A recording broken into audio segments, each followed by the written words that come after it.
Buenas tardes, compañeras, compañeros, amigas y amigos. Nos encontramos en el contexto del segundo seminario Pensando Nuestra América desde el Sur, organizado por la Asociación Cultural José Martí y la Librería Nuestra América. Y tenemos el placer, el agrado de compartir con el compañero Atilio Borón, intelectual, académico, docente, investigador y militante de las causas populares de Nuestra América. Premio Internacional José Martí, Premio de Ensayo Ezequiel Martínez Estrada de la Casa de las Américas, y que te encuentras actualmente en Chile en la presentación del texto El hechicero, la tribu. Muchas gracias por poder conversar aquí con nosotros, para poder dialogar, pensar, criticar y plantear algunas alternativas desde Chile, desde el sur global, en un contexto sumamente álgido. Muchas gracias. No, gracias a ustedes por la invitación, así que bueno, vamos directamente al grano. Ok. Atilio, no sé si me puedes comentar, primero para poder entrar al debate sobre tu libro, ¿por qué es importante tu texto? Bueno, no sé si mi texto, digamos, pero sí es importante salir a debatir con Vargas Llosa, ¿no es cierto? Porque es claramente el gran divulgador del pensamiento liberal en América Latina. Si tú a la gente común y corriente de nuestros países les preguntas, ¿ha leído usted a John Locke, Alexis de Tocqueville o a Jeremy Bentham? Ninguno va, la mayoría, diría el 99% va a decir que no conoce esos personajes. Sí. Los estudiantes de ciencia política, sociología, tal vez sí. Pero las ideas de esos pensadores, de alguna manera transformadas, metamorfoseadas, digamos, por la magia de las palabras de Vargas Llosa, han llegado a calar profundamente, ¿verdad?, en la opinión pública y en el imaginario colectivo de los pueblos de nuestra América. Por ejemplo, la idea de que la alternancia electoral, ¿verdad?, es la marca decisiva de la democracia, y por lo tanto un gobierno que intente, según Vargas Llosa, entre comillas, perpetuarse en el poder, es un gobierno que se encamina directamente hacia una dictadura, ¿no es cierto? Bueno, esa idea, quien la ha planteado así de manera accesible, digerible para todos y todas, ha sido Vargas Llosa en sus escritos, ¿verdad? O sea, ¿por qué la gente no leyó ni a Bentham, ni a Stuart Mill, ni a Locke, ni ninguno de ellos? Pero sí leen a un gran narrador, porque el otro tema es que no es que estamos hablando de un personaje cualquiera, estamos hablando de una de las figuras absolutamente centrales de la literatura en lengua castellana, que ha escrito unas novelas maravillosas, algunas no tan buenas, pero la mayoría son de muy buena calidad, e incluso que tiene un contenido claramente progresista y te llegaría a decir hasta antiimperialista. Tú lees, por ejemplo, una de las más recientes novelas, digamos, que es El sueño del Celta, de Mario Vargas Llosa, y es una novela en donde el protagonista es un ardiente anticolonialista, antiimperialista, un hombre de izquierda revolucionario. Pero claro, se da la gran paradoja de que estamos en presencia de un escritor que padece una cierta esquizofrenia, porque cuando él imagina esos mundos de ficciones que son extraordinarios, se ubica siempre a la izquierda, su obra está siempre a la izquierda. Mario Benedetti lo ha dicho en un debate notable con él, ¿no?, diciendo, tu obra está a tu izquierda, tú estás a la derecha de lo que produces, ¿no?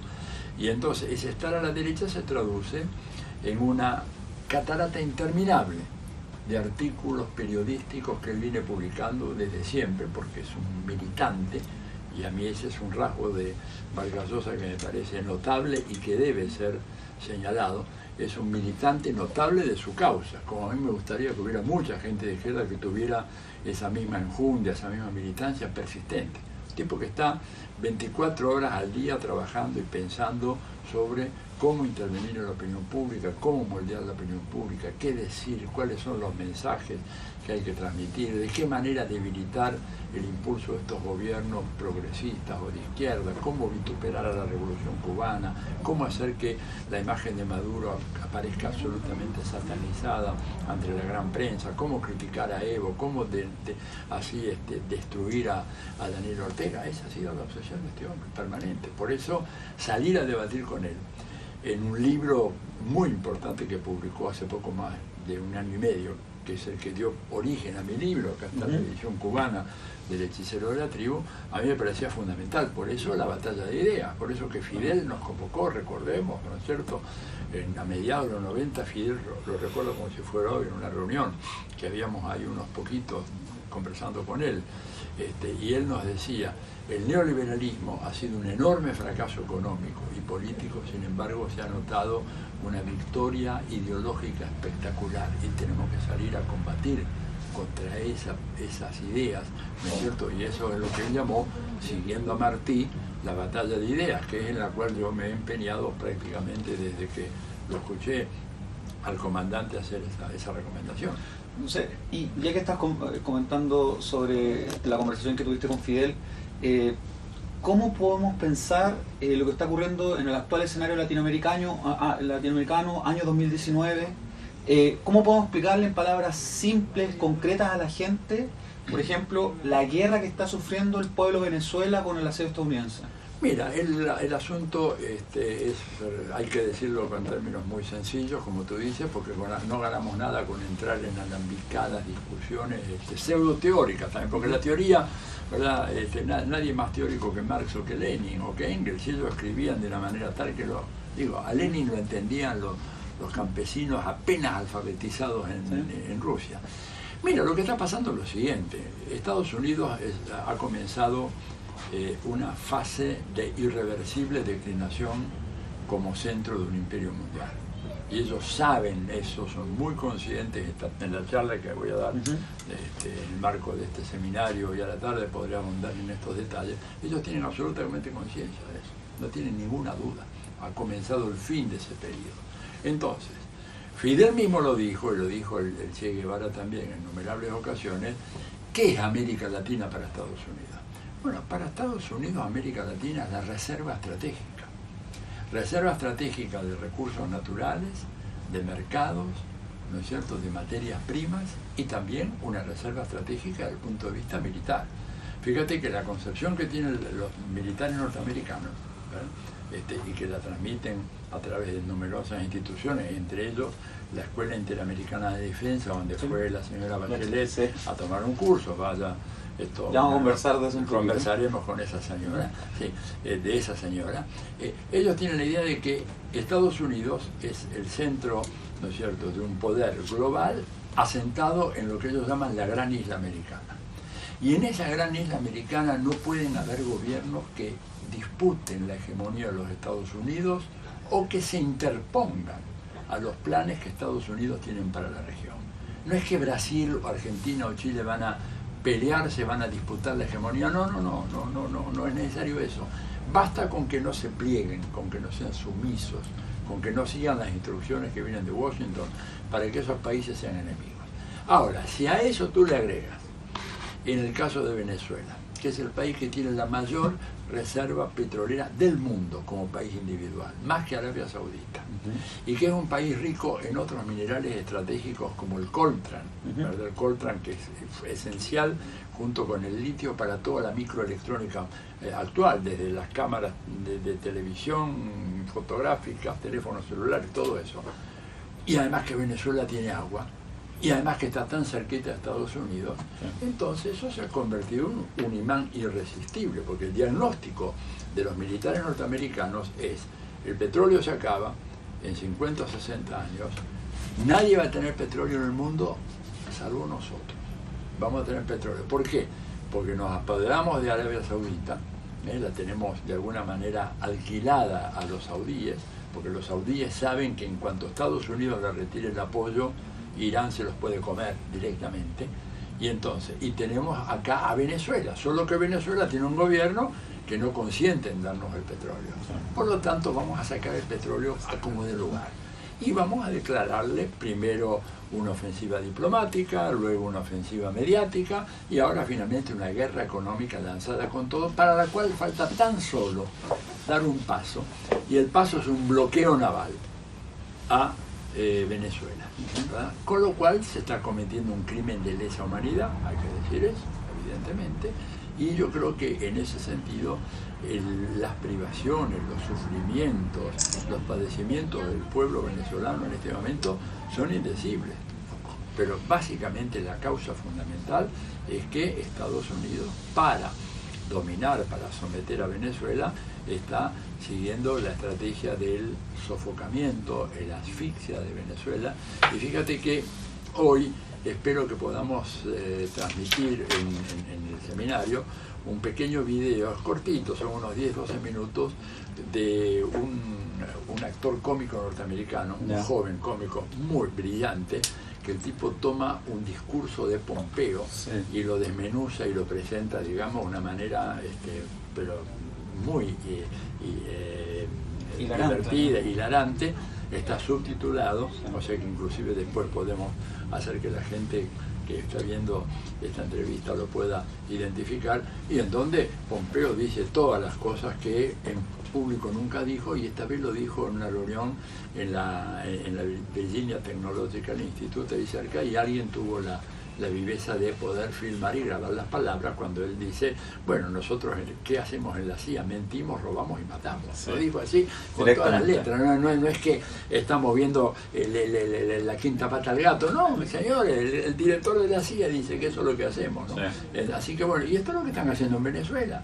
Los asesinatos, los sicarios, la invasión, el narcotráfico que ellos manejan y dominan, el ataque, digamos, mediático, el corte de luz generalizado, que solo se puede hacer a partir de una tecnología de última generación, que nadie tiene, salvo Estados Unidos y China. Estaríamos hablando de una guerra no convencional, una guerra cuarta generación tal vez. Sí, claro, en donde, fíjate vos, no tenemos tiempo de ahondar en los detalles, pero por ejemplo hay un general norteamericano que en una deposición que hizo ante el Comité de Relaciones Exteriores del Senado, en donde le preguntaban si necesitaba más presupuesto para armas convencionales, misiles, aviones. Dijo, no, porque hoy la guerra básicamente se libra en la escena mediática.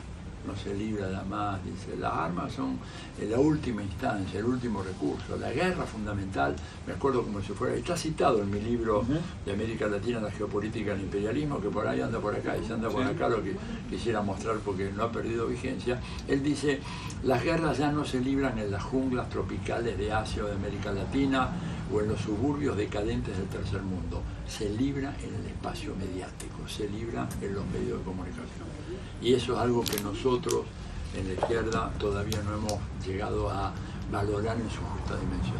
Y hablando de eso, tú acuñaste un concepto que era el modelo libre de cambio de régimen, que más o menos estaría operando en Venezuela. ¿Sigue siendo vigente ese? Bueno, el objetivo de ellos, así declarado, es el cambio de régimen, pero ese es el objetivo declarado. En realidad, el objetivo de ellos va mucho más allá.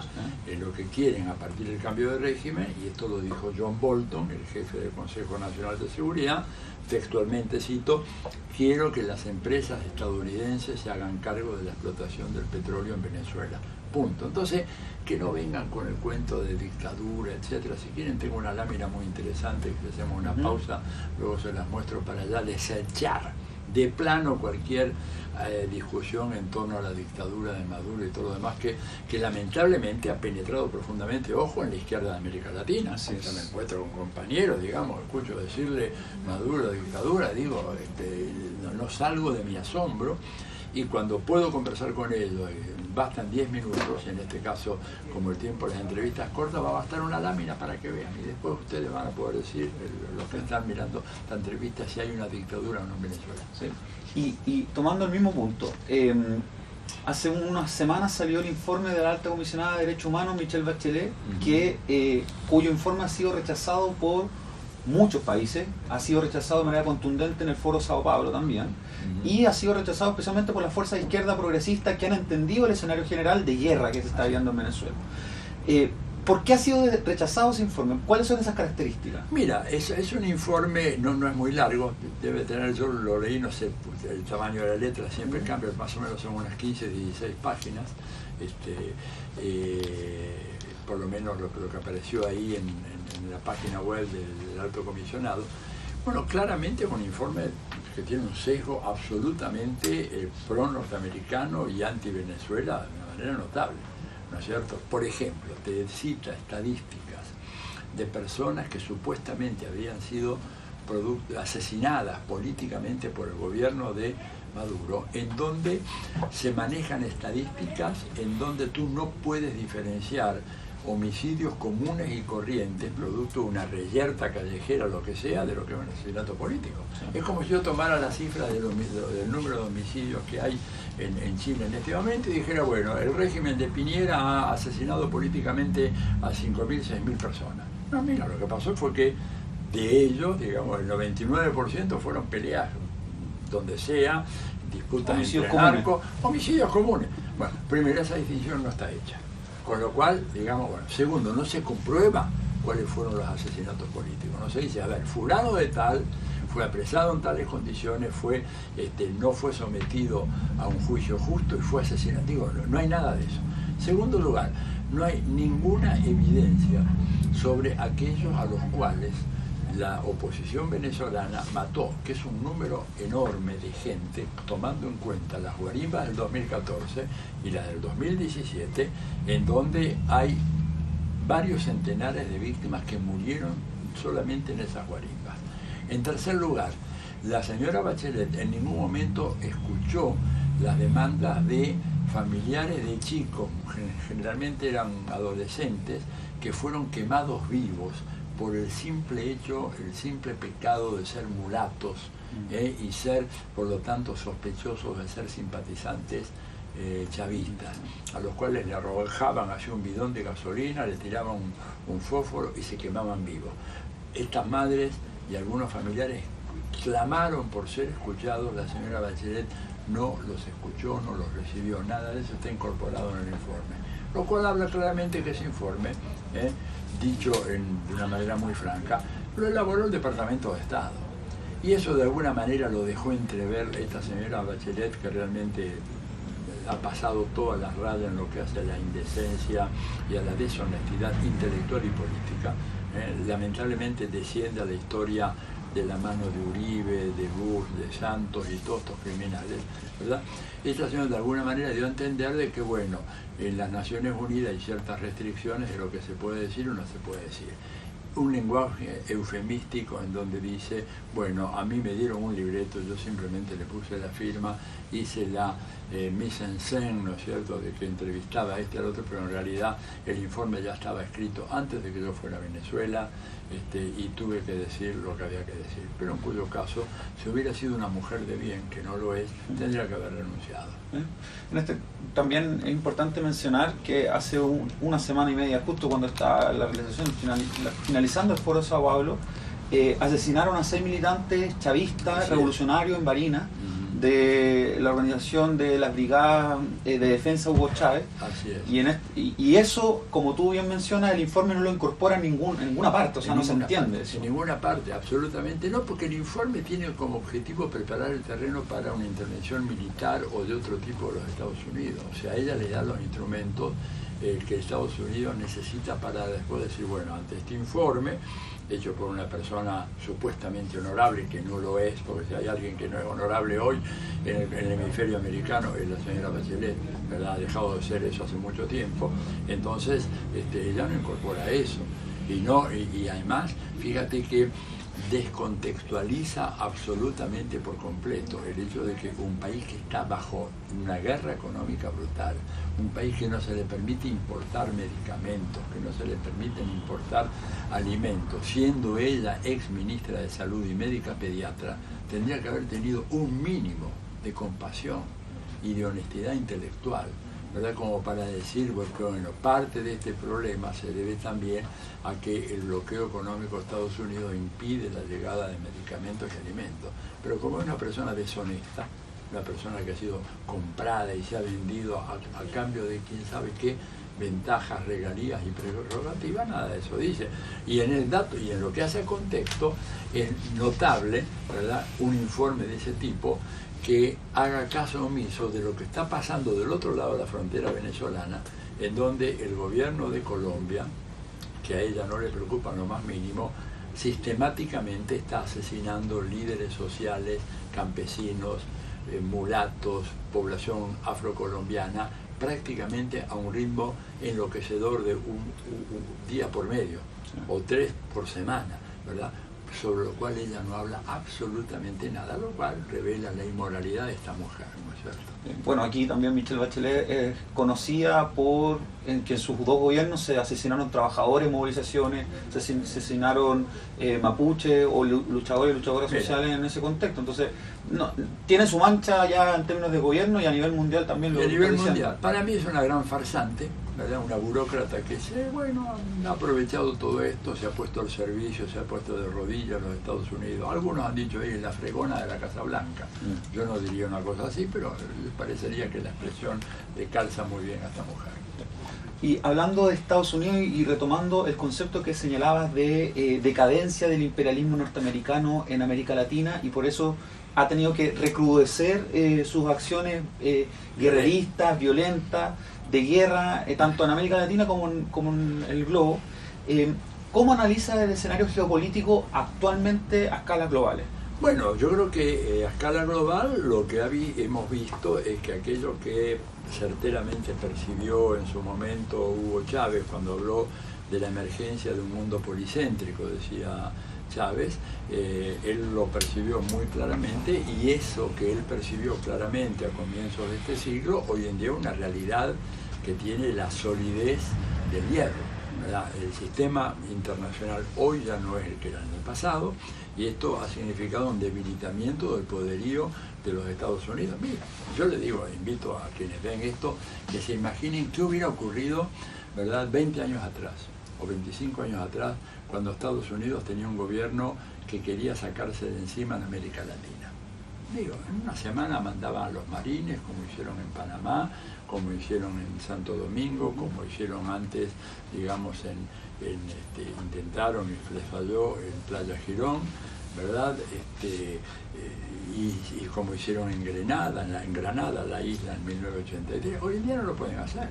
Y no lo pueden hacer porque Estados Unidos ya no tiene el poderío relativo que tenía antes, porque el poder de una potencia está dado por lo que ella tiene, pero también por lo que tienen los demás actores del sistema internacional.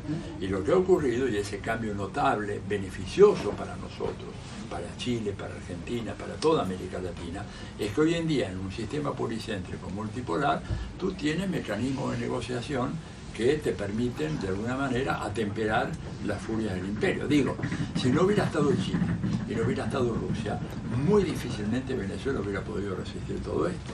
¿Por qué? Bueno, porque Venezuela, por empezar, es un país que está muy bien armado, con armas que vienen de Rusia, que vienen de China, que vienen de Irán, y por eso Estados Unidos no ataca. Recordemos un viejo axioma, ¿no es cierto?, de Noam Chomsky, cuando dice que Estados Unidos nunca ataca a un país que se pueda defender. Siempre ataca a un país que está indefenso, que ya no tiene defensa posible, producto de un largo bloqueo, cuando la población está totalmente derrumbada, cuando el Estado se ha venido abajo, cuando los militares no tienen balas ni siquiera para sostener 1 o 2 días de combate, ahí atacan. Como Venezuela está muy bien armada, y creo que la vinculación con Rusia, China, Irán le permite tener ese armamento, Estados Unidos lo invade militarmente. Puede ser que hagan una locura, pero les va a salir muy caro. Digo, eso va a ser un combate porque la fuerza aérea que tiene Venezuela y la misilística que tiene Venezuela es a nivel mundial, ¿no es cierto?, equiparable a la que tienen los Estados Unidos. Entonces, la existencia de ese mundo multipolar hoy día te abre una posibilidad, por ejemplo, en el terreno militar, que antes no existía. Pero además te abre una posibilidad en el terreno económico. Tú le puedes vender petróleo a Estados Unidos o se lo vendes a China, ¿verdad? Y por lo mismo, digamos, con otros recursos naturales. O sea, es un mundo muy complejo en donde Estados Unidos de a poco ha ido perdiendo esa supremacía, que incluso se refleja en la declinante gravitación del dólar en la economía mundial, y que se refleja en el hecho de que si hoy los economistas dicen, bueno, ¿cuál es la locomotora económica del mundo hoy, de la economía mundial? Eso que antes tenía una respuesta Estados Unidos, hoy en día la respuesta es China. Entonces, en ese mundo más complejo hay un espacio para que los gobiernos progresistas puedan progresar, avanzar, reafirmar su soberanía nacional. No es el mundo de hace 25 años atrás, y esto me parece un cambio muy positivo, y por eso la agresividad virulenta, tremenda del imperio, viendo de que se le escurre a América Latina en las manos, y entonces lo que hace es tratar de sostener un Macri con un mega préstamo del Fondo Monetario Internacional, el más grande jamás emitido por la historia del fondo, para sostener un gobierno que está a punto de ser derrumbado en las próximas elecciones, ojalá que no me equivoque, pero tiene buenas chances de ser derrotado, para sostener a un personaje despreciable como Bolsonaro, que está produciendo una catástrofe sin proporciones en la política, en la sociedad brasileña, o para sostener un criminal como Duque, ¿no es cierto?, que consciente que maten a 3 o 4 líderes sociales por semana sin que ningún responsable vaya a la cárcel. Y en este caso, esta disputa por la hegemonía mundial, podríamos considerar, ¿cómo caracteriza a China en ese contexto? Bueno, China no está disputando la hegemonía mundial. Yo quiero aprovechar tu pregunta para decir no.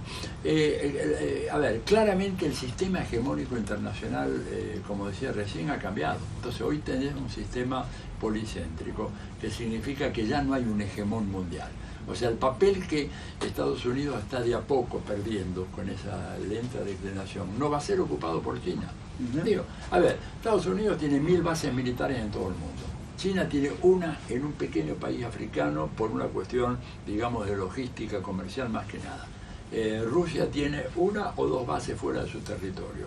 Una en Siria y otra, no sé si en alguna otra parte de ahí del mar Ártico. Bueno, por lo tanto, digamos, China no tiene ninguna posibilidad. Tú, para tener una hegemonía mundial como tuvo Estados Unidos, necesitas un ejército imperial.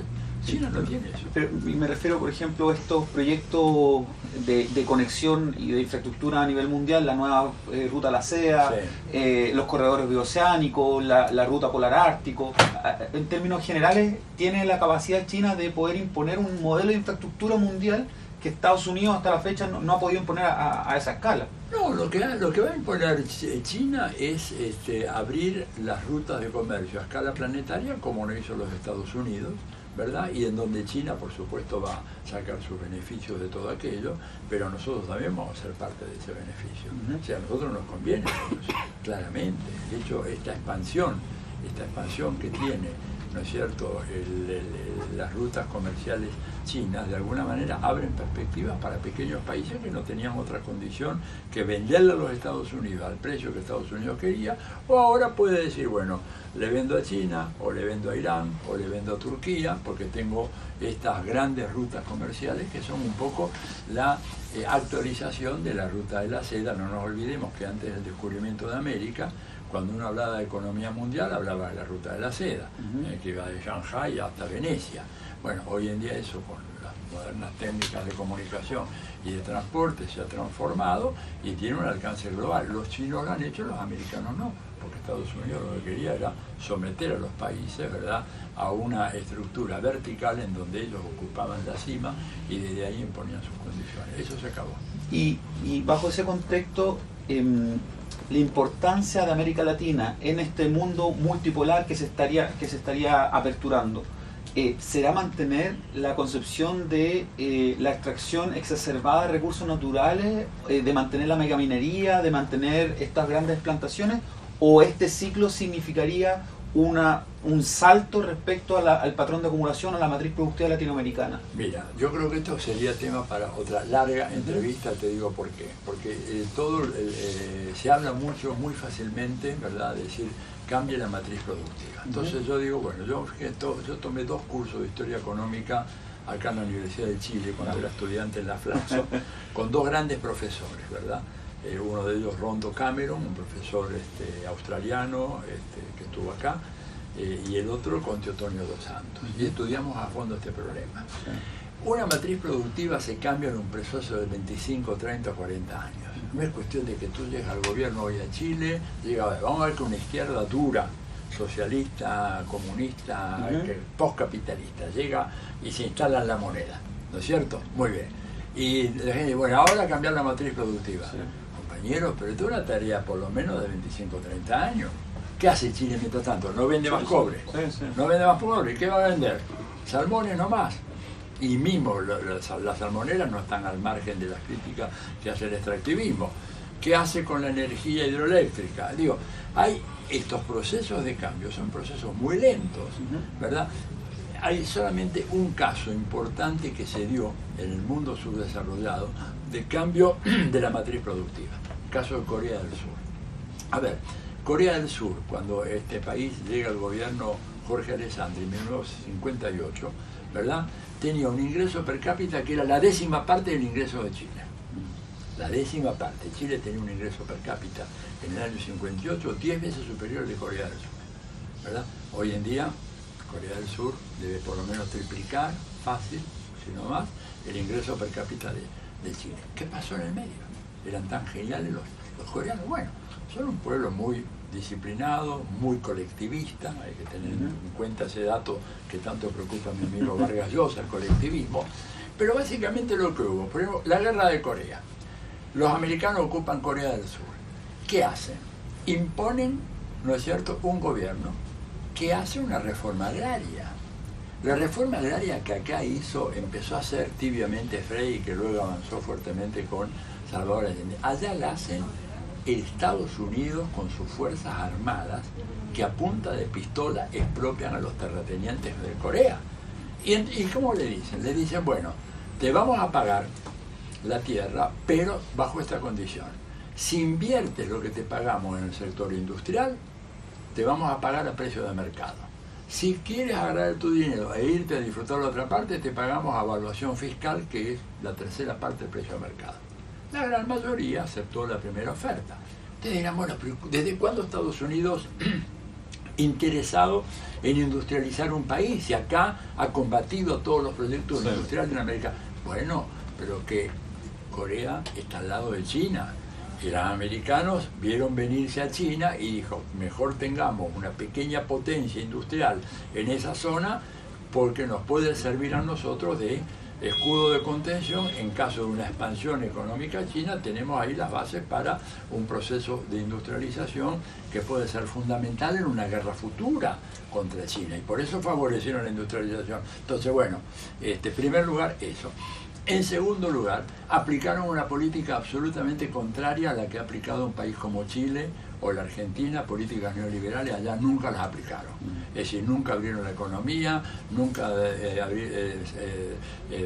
desregularon el sistema financiero, e hicieron una política de férreo proteccionismo, de fuerte presencia del Estado, en lugar de la retirada del Estado que vemos en Chile o en Argentina, un crecimiento enorme de la gestión estatal, ¿verdad? Universidades públicas por todas partes, transportes públicos, redes de carreteras públicas, no peaje, no nada de eso.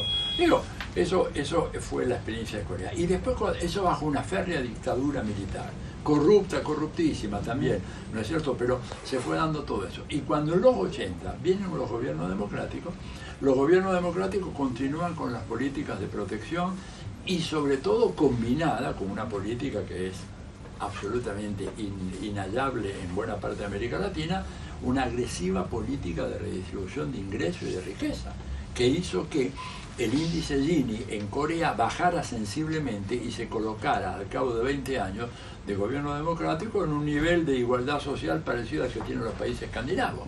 Bueno, todo eso les llevó a los coreanos más o menos 45 o 50 años con la ayudita de los americanos. ¿Quién hace eso acá? A ver, que alguien me venga a decir, bueno, ok, Chile se deshace del cobre, no saca más cobre, Bolivia no saca más litio, Argentina y Brasil no exportan más soja, ¿y qué hacemos? Digo, la posición de... Además, pensar, perdóname, redondo esto, el proyecto extractivista solo tiene sentido en un contexto postcapitalista. Por eso cuando yo escucho amigos que critican el extractivismo, pero al mismo tiempo nos dicen una palabra del capitalismo, le digo, miren, ustedes me están engañando. Porque ustedes saben muy bien que si nos salimos del capitalismo, el extractivismo es una lápida que no nos vamos a poder sacar de encima por mucho tiempo. O sea que vamos a combatir el extractivismo, sí, pero vamos en orden. Primero hay que combatir el capitalismo. Acabemos con el capitalismo, por lo menos debilitémoslo, y luego podemos pensar en otras formas de aprovechamiento de los recursos naturales, porque digo, si no aprovechamos los recursos naturales, yo no sé de qué vive esta sociedad.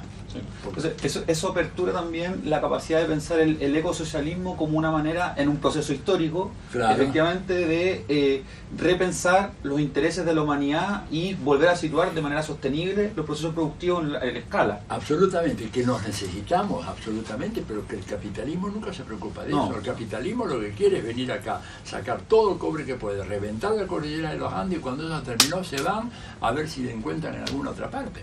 Eso tenemos que pararlo de inmediato, pero no caer en la ilusión de decir, bueno, ya Chile no va a exportar más cobre. Bueno, ¿qué va a exportar Chile entonces? ¿O qué va a exportar Argentina? ¿Qué va a exportar Brasil?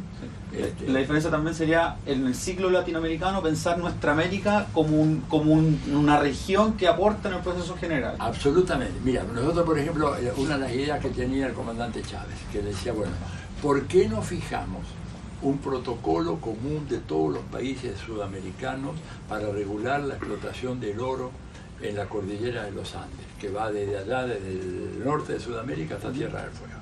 ¿Por qué no hacemos eso? El agua. El agua, pero fíjate lo que decía Chávez del oro. El 92% del oro que se extrae mediante minería de cielo abierto, contaminante y destructora de la fauna y la flora de la cordillera de los Andes y del agua, el 92% es para fabricar lingotes de oro que se transan en el casino financiero mundial. Porque él decía, si por lo menos dijéramos que ese recurso se utiliza para mejorar la calidad de vida de los hogares y de las familias más pobres, bueno, dice, bueno, pero no hay que hacer eso a la cordillera de los Andes, pero lo hacemos para simplemente fabricar lingotes para que los taúres del sistema internacional digan, tengo tantos lingotes de oro en la banca central de Singapur, tanta en la de Londres, tanta en el banco francés, y por lo tanto negociamos eso. Es un crimen de lesa humanidad. Desgraciadamente, ahí no hubo consenso entre los gobiernos, incluso en los gobiernos progresistas, porque las presiones de la burguesía y de los transnacionales y de los medios iban en contra de esta regulación de la explotación, y el resultado entonces fue que eso no se ha hecho, y fíjate cómo está quedando la cordillera de los Andes. Pensemos a 50 años a plazo lo que va a hacer la cordillera. Lo mismo el Amazonas ahora con Bolsonaro. La Amazonas con Bolsonaro, que la está destruyendo a un ritmo enloquecedor. Entonces, bueno, tenemos que ver la manera de poner coto a esta situación, pero eso requiere un proyecto político, fuerza política, capacidad de intervención, que en este momento no tenemos. Y ya que estaba hablando de eso, ¿cómo podemos, en este caso, el año 2019 se ha mencionado fuertemente, y el año anterior también, de una contraofensiva neoconservadora, de una contraofensiva ultraderechista, y también de los capitales transnacionales de manera importante en Brasil, Argentina, Chile, etcétera? Pero a contrapelo y han existido un conjunto de movilizaciones, huelgas generales en Brasil, huelgas generales en Argentina. El movimiento feminista latinoamericano ha construido una impronta sumamente potente, subterránea, cultural, contrahegemónica, y también la lucha de los pueblos originarios. ¿Cómo se puede entender ese ciclo que, por una parte, tiene una contraofensiva del capitalismo de un modelo fracasado como el neoliberal, que arremete hasta con la guerra, y por otro lado este movimiento popular más llano, más comunitario, más colectivista, que también está pensando en proyectos a lo menos latinoamericanos de manera general?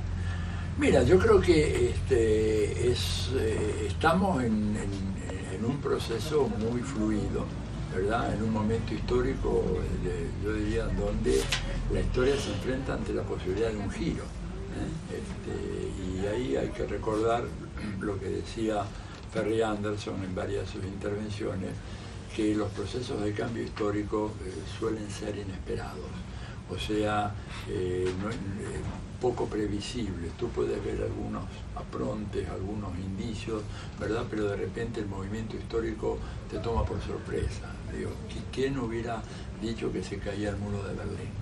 Yo escuché una conferencia de Brzezinski, ¿verdad?, un año antes de la caída del muro de Berlín, en donde él aseguraba, por ejemplo, que decía, bueno, con la perestroika evidentemente el mundo de Europa Oriental se va a modificar y se va a debilitar y probablemente algunos otros regímenes caigan, pero Alemania, en función de su tradición prusiana, su organización férrea, su burocracia, su militancia, va a ser seguramente el bastión final que va a estar lado a lado de la Unión Soviética.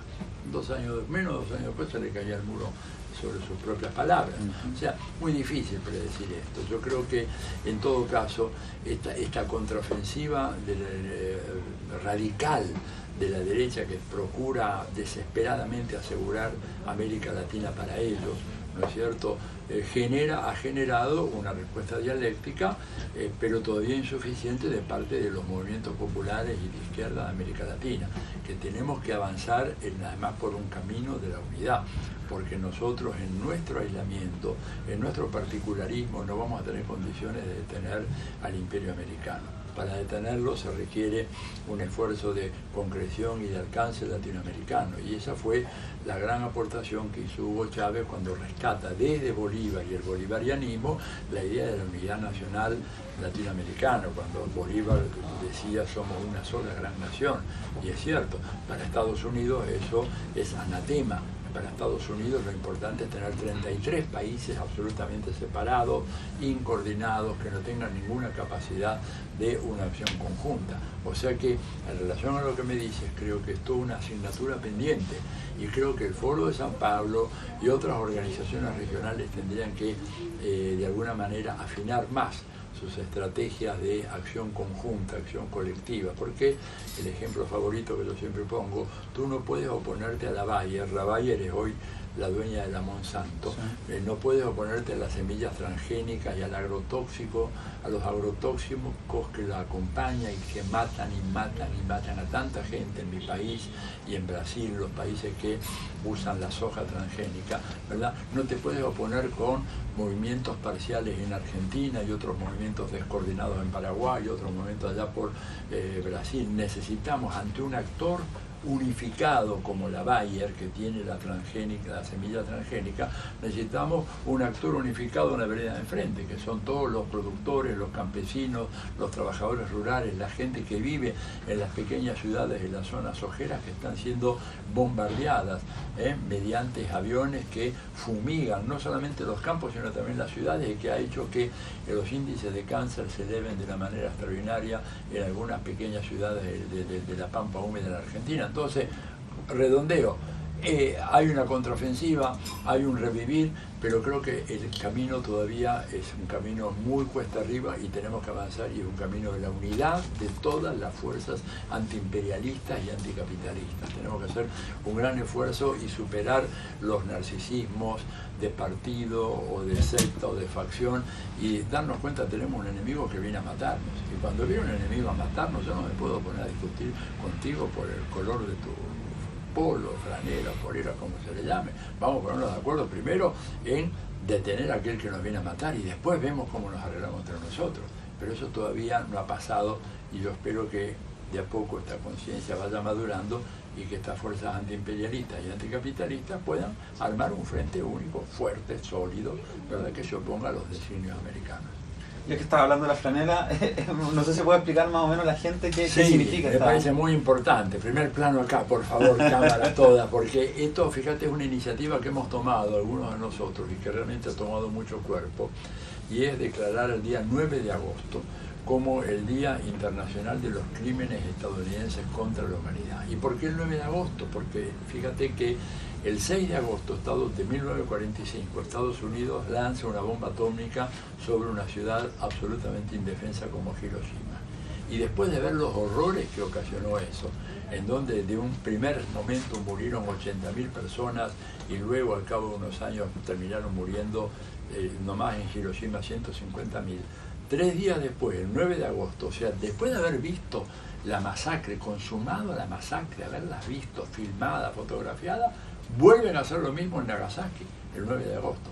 Así que elegimos ese día y hemos ido, esto fue una iniciativa que tomamos un pequeño grupo en la Argentina, con Estela Caloni, con Telma Luzani, con Alejo Brignole, y quien les habla, ¿no es cierto?, y Fernando Buenabad, que se incorporó rápidamente, Paula Klatko. Empezamos a movilizar esta idea estuvimos en Santa Cruz de la Sierra, en Bolivia, en un momento determinado, y ahí hablamos con Evo, y Evo se comprometió a promover este Día Internacional, cosa que ha venido haciendo lentamente, pero ya ahora, por ejemplo, el día de mañana vamos a tener manifestaciones y celebraciones y eventos en varios países de Europa, en varios países de América Latina, e inclusive, la gran noticia, estoy feliz de la vida con eso, me acaban de informar que en Angola, en Luanda, va a haber una celebración del día y una conmemoración de este día 9 de agosto como parte de una campaña en contra de estos crímenes estadounidenses contra la humanidad, que hoy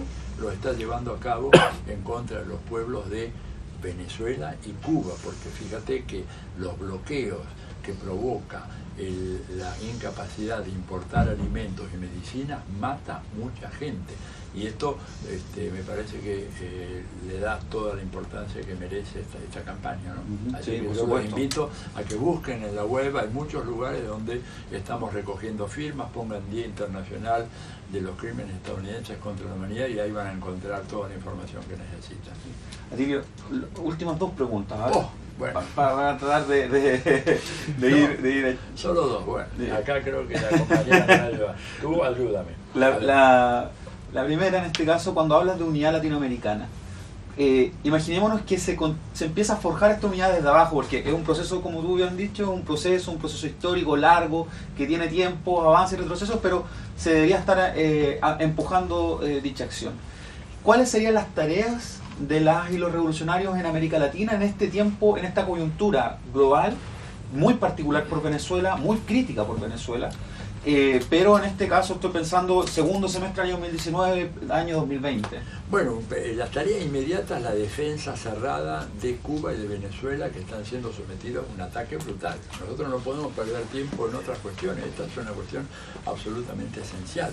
Tenemos que salir en defensa, impedir, denunciar el bloqueo como una maniobra criminal de los Estados Unidos, concitar la opinión pública y hacer que sea consciente de esto que está pasando. Detrás de cada medida de bloqueo hay niños que mueren, hay enfermos que mueren. Yo tengo simplemente, fíjate, dos personas conocidas mías, una de ellas muy amiga, que murieron en Venezuela porque tuvieron que interrumpir el tratamiento oncológico al cual estaban sometidos porque no llegaron los medicamentos.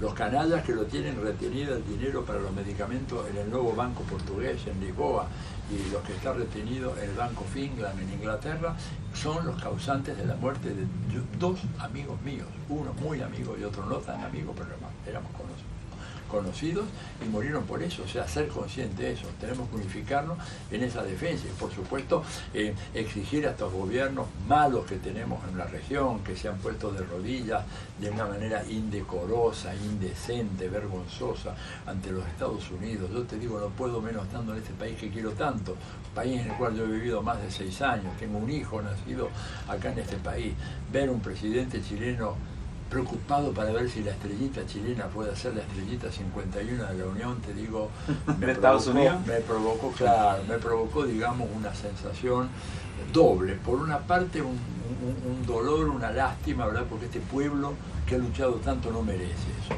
Y por otra parte provocó en mí un sentimiento muy peligroso, es decir, a ver dónde tengo un arma, ¿no? Porque realmente no se puede tolerar eso.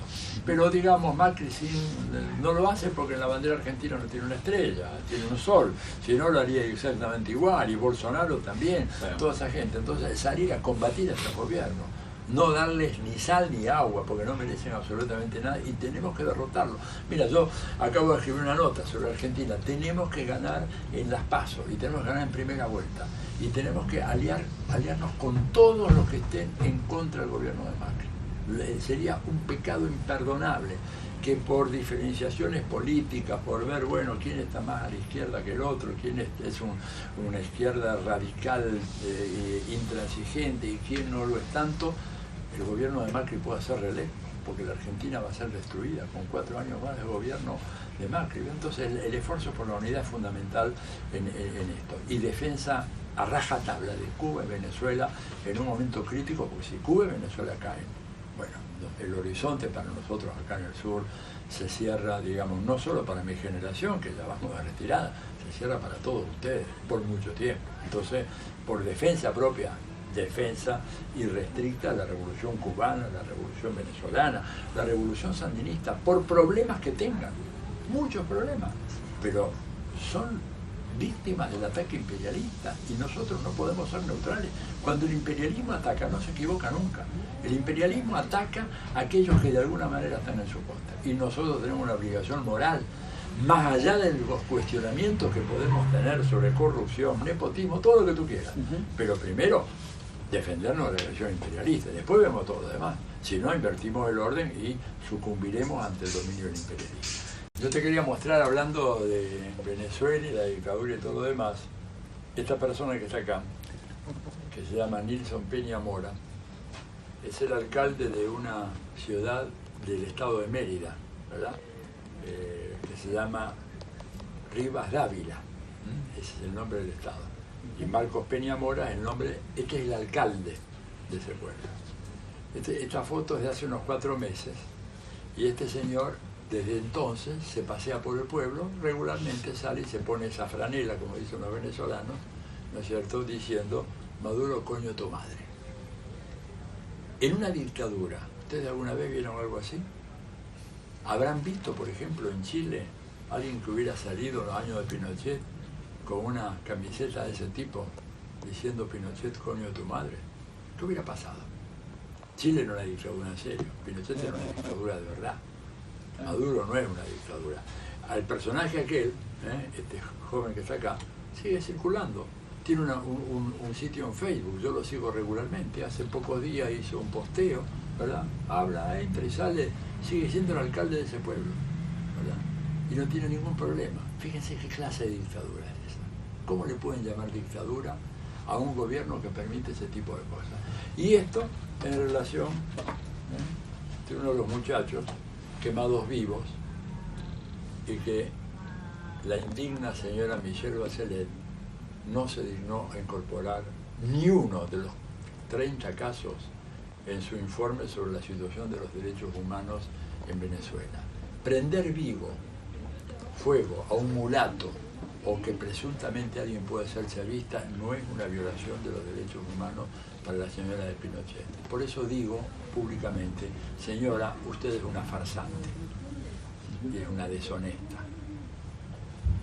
Bueno, ya que estaba hablando de Michelle Bachelet, aquí se ha usado harto la retórica de Chilezuela como concepto. Piñera ha usufructuado de un conjunto de cosas sin demostrar, como bien dices tú, o de señalar las contradicciones abismantes de una dictadura sumamente compleja como las que vivieron en América Latina en los 60, los 70, con lo que se ha generado de parte de Estados Unidos, en Venezuela en particular. ¿Cuál es tu opinión de la política local, de la política nacional en Chile? De los sectores socialdemócratas, también de los sectores reformistas, que han ido, por decirlo de alguna forma, a lo menos entibiando sus posiciones por quedar bien en la palestra pública, por, no sé cuál sería... Comete un grueso error. Mira, yo creo, y voy a ser muy claro en ese sentido, si tú como gente de izquierda asumes el discurso de la derecha, el discurso del imperio, por ejemplo, diciendo lo que Estados Unidos dijo y que después todos repitieron, el Pepe Mujica, varios otros y algunos acá en Chile, que el informe de la señora Bachelet, esa farsa demostrada por esas imágenes, es lapidario, porque esa fue la voz del imperio, el informe es lapidario, después lo repitieron todos. Entonces, en ese sentido, ¿verdad?, lo que yo quiero decir es que esta afirmación de que la izquierda, al asumir el ideario de la derecha, ¿verdad?, va a ser más accesible al público y al electorado en general, es un gravísimo error, por una razón muy fundamental. Los pueblos prefieren el original a la copia. Y cuando tú tienes una izquierda, como gran parte, no todas, hay excepciones, en Chile, que se ha, algunos dicen socialdemocratizado, yo diría más bien neoliberalizado, ¿verdad?, pensando que de esa manera el electorado clase mediero le va a dar su apoyo, cometen un grueso error, un infantil error sociológico, porque los pueblos siempre prefieren el original a la copia. Y si tú, como partido de izquierda, asumes una política de derecha o de centro, la gente, con toda razón, va a decir, bueno, entonces ya que estos quieren una política de derecha, hagámosla con quienes son los derechistas auténticos y no, ¿verdad?, con aquellos que posan de ser de derecha o que rinden loas al mercado y que dicen que Maduro es una dictadura, en el fondo no le creen, pierden credibilidad. Yo creo que es un gravísimo error. Mi consejo a la izquierda chilena es que realmente sea seria, que vuelva a estudiar los fundamentos teóricos del marxismo, que no se dejen engañar por estas ilusiones que se han creado en torno a Chile, que se ha convertido, gracias a tantos años de transición democrática, transición a ninguna democracia, por supuesto, en uno de los 10 países más desiguales del planeta, según el último estudio del Banco Mundial.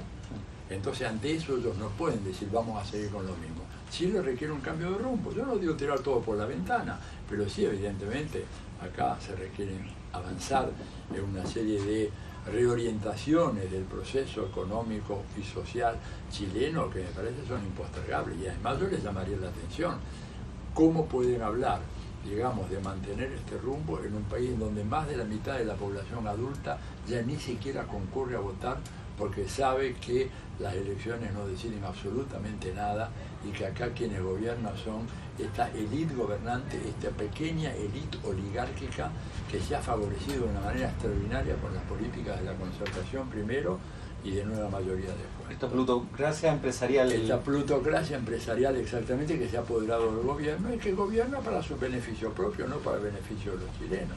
Y ahí podemos tomar los ejemplos de la AFP, que son una verdadera estafa gigantesca, ¿verdad?, que se le hace al pueblo chileno, pero que todavía no hay una conciencia clara de este asunto. Sí, que es el mismo modelo que quiere implementar Bolsonaro, por ejemplo. Y que quiere implementar Macri en la Argentina, pero que se ha tropezado con una resistencia enorme, porque nosotros miramos lo que pasa en Chile, cuando tú te jubilas, vamos, con un sueldo de 600.000 pesos mensuales y de repente la AFP te paga 200.000, evidentemente te están estafando. No hace falta ser un genio de la economía, de la matemática, para darte cuenta que te están robando. Bueno, muchas gracias a ti, muchas gracias por tu tiempo y seguimos pensando a lo menos el socialismo, pensando sí, desde nuestra América. Por supuesto, que es el horizonte que no debemos nunca perder de vista. Así que hasta la victoria siempre. Muchas gracias. Hasta la victoria siempre.